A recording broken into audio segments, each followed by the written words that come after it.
দেশের অর্থনীতিকে আরও সমৃদ্ধ করতে কৃষি খাতের বিদ্যমান প্রতিবন্ধকতা দূর করে আধুনিক প্রযুক্তি নির্ভর সহায়তা নিশ্চিতের পরামর্শ দিয়েছেন অর্থনীতিবিদরা। এবারের বাজেটে এ খাতে বরাদ্দ বাড়ানোর পাশাপাশি কৃষি পণ্যের সরবরাহ ব্যবস্থা ও সংরক্ষণ সুবিধার উন্নয়নে গুরুত্ব দিতে পরামর্শ খাত সংশ্লিষ্টদের। উদ্যোক্তাদের মতে কৃষিতে ভর্তুকি বাড়ানো হলে উৎপাদন বাড়বে এবং এর ইতিবাচক প্রভাব জাতীয় অর্থনীতিতেও প্রতিফলিত হবে। বিস্তারিত আব্দুর রহিমের রিপোর্টে। মোট দেশজ উৎপাদন জিডিপিতে কৃষির অবদান দিন দিন কমছে। শুধু তাই নয়, কৃষি শ্রমিকদের সংখ্যাও কমছে আশঙ্কাজনক হারে। গত 17 বছর বাজেটে কৃষিকে গুরুত্ব না দেওয়ায় জিডিপিতে এ খাতের অবদান 18 থেকে নেমে 12% দাঁড়িয়েছে।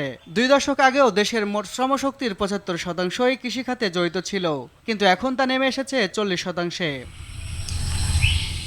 তাই এবারের বাজেটে এ খাতে ভর্তুকি বাড়ানোর দাবি উদ্যোক্তাদের। স্থানীয়ভাবে এই যে উৎপাদনযোগ্য রাসায়নিক সার এখানে উৎপাদন হয়, সেখানে প্রণোদনা দিয়ে একটা স্বয়ংসম্পূর্ণ একটা সার উৎপাদনের যদি আমরা ব্যবস্থাপনা তৈরি করতে পারি।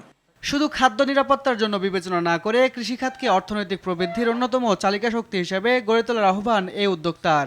কৃষি যে আমাদের অর্থনীতির মেরুদণ্ড এবং কৃষির রূপান্তরের মাধ্যমেই যে আমাদের অর্থনৈতিক রূপান্তর হতে পারে, সেটাকে কাজে প্রমাণ করতে হলে কৃষিতে বিনিয়োগ আকর্ষণীয় করে দিতে হবে।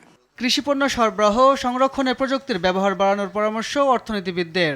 আমরা যদি উৎপাদন বাড়াতে চাই তাহলে কৃষিতে বিনিয়োগ বাড়াতে হবে এবং মোট যে বাজেট বরাদ্দ হয় তার প্রায় 10% কৃষি খাতে বরাদ্দ দিতে হবে এবং মোট কৃষি উৎপাদিত পণ্যের যে মূল্য, সেই মূল্যের 10% ভর্তুকি হিসেবে বিবেচনা করতে হবে এবং কৃষি যন্ত্রাংশের জন্য এখানে ভর্তুকি দিতে হবে এবং কৃষি যন্ত্রাংশের জন্য আমাদের দেশের অভ্যন্তরে কারখানা গড়ে তুলতে হবে। পাশাপাশি পরিবহনে চাঁদাবাজি বন্ধে আরও কঠোর ব্যবস্থা নেওয়ার দাবি খাত সংশ্লিষ্টদের। আব্দুর রহিম, RTV, ঢাকা।